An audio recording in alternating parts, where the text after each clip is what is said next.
government agencies as well as non-state actors have been conducted for many years, and we are quite active in the field.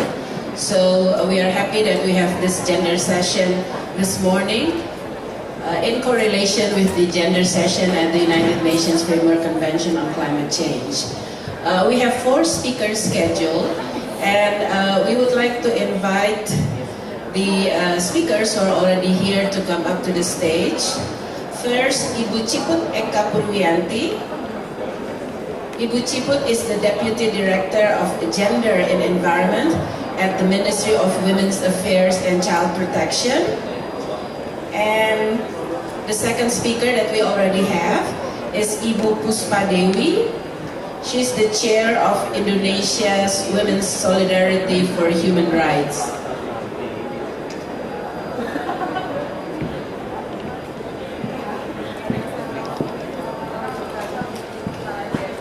I also would like to invite Kate Lappin.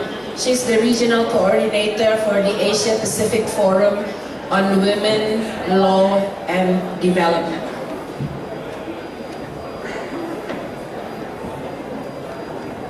Ladies and gentlemen, given that we have so many sessions during COP, the Gender Session Committee has proposed that this will be in a form of a talk show rather than presentations.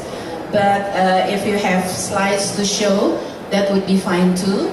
We had a video screening just now, and it will be uploaded on the Indonesia Pavilion website.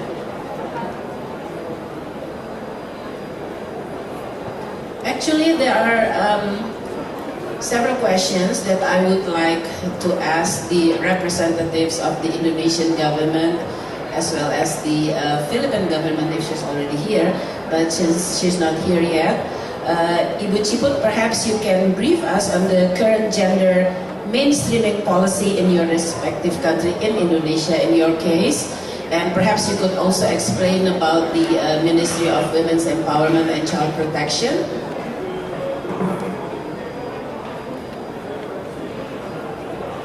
Good morning all, and thank you to Amanda for the opportunity. So the Ministry of Women's Empowerment and Child Protection is mandated by the President to manage all the, and in policy development related to gender mainstreaming approach in Indonesia, as well as to advocate and facilitate all the line ministries to implement gender mainstreaming into all the process of policy development as well as planning and budgeting. So in terms of the policy,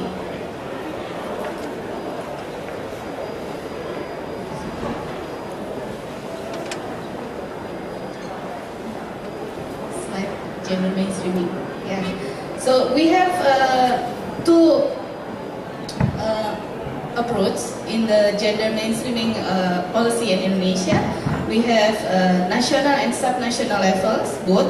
They implement the gender mainstreaming strategy, start from the development planning, namely long-term, medium-term, and annual development planning.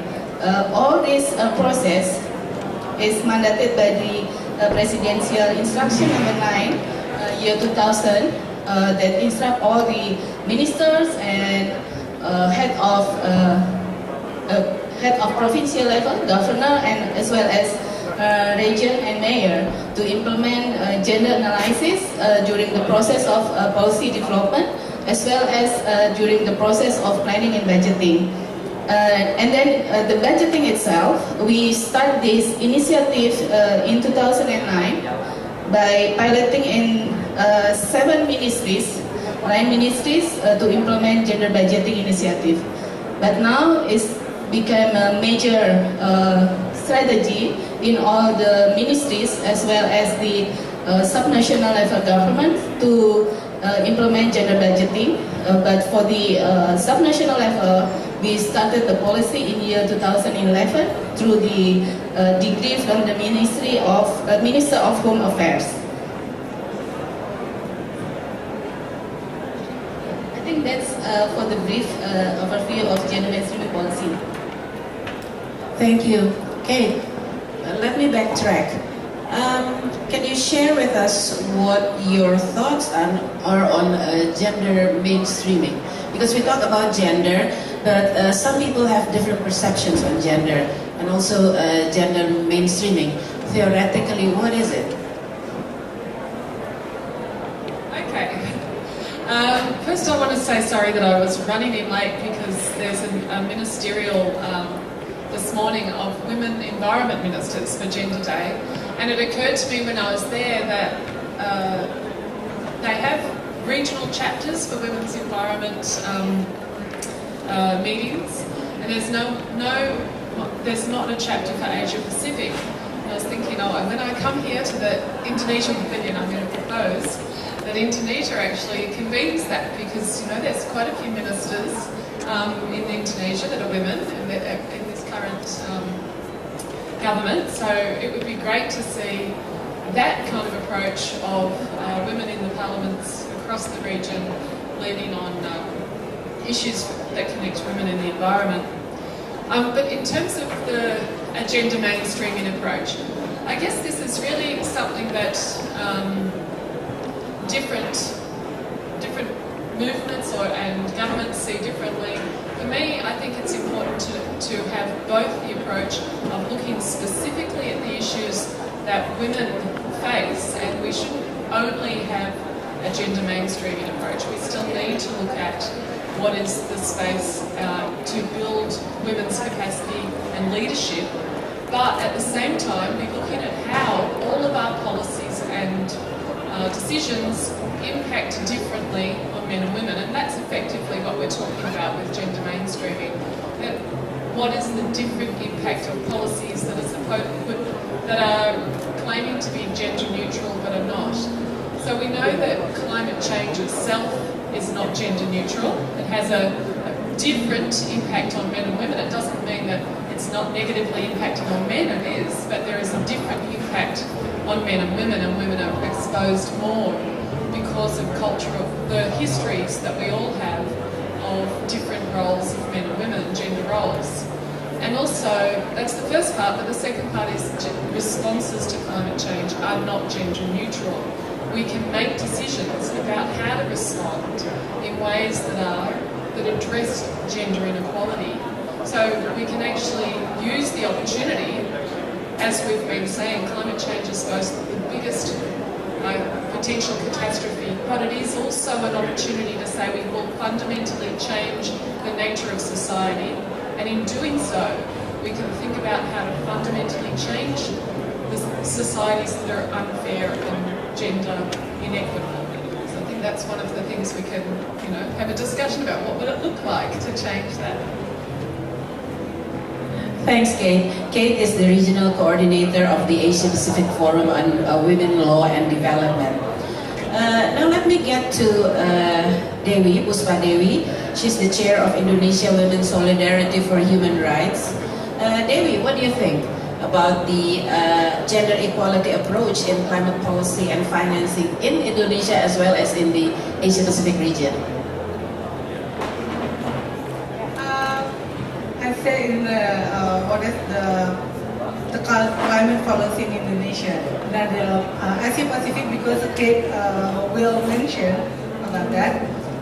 Actually, we saw that the Ministry of the Women Empowerment and Child Protection, they already have a good approach and good effort how to do gender mainstreaming in the all ministry. That's a good point. But yeah, we still see that the ministry, the climate policy, they still see the gender mainstreaming in the adaptation part, not the whole on the climate change.